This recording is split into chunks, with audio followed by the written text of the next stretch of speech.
মৃত্যুৰ খন গণিছে সলমান খানে সংকটজনক অৱস্থাত মৃত্যুৰ সৈতে যুঁজি আছে।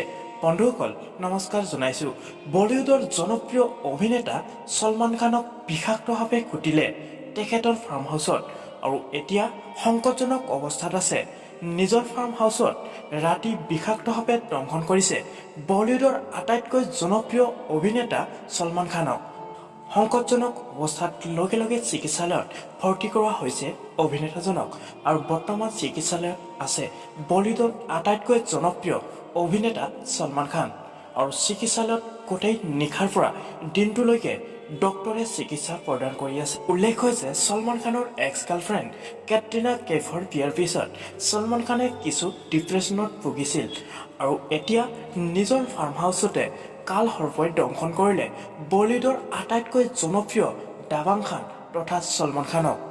বন্ধুসকল ডক্টৰ আৰু নাৰ্ছৰ দিন ৰাতি প্ৰচেষ্টাত এতিয়া অকণমান সুস্থ হৈ উঠিছে বলিউডৰ আটাইতকৈ জনপ্ৰিয় অভিনেতা সলমান খান। আমাৰ ফালৰ পৰা সলমান খানলৈ শুভেচ্ছা জনালোঁ যাতে অতি সোনকালে সুস্থ হৈ উঠে। নিশ্চয় আপোনালোকে কথাটো গম পালে, গতিকে বন্ধুসকল আপোনালোকক আকৌ আন এটা ভিডিঅ'ত লগ পোৱাৰ প্ৰতিশ্ৰুতিৰে আজিলৈ বিদায় জনাই জয় আই অসম।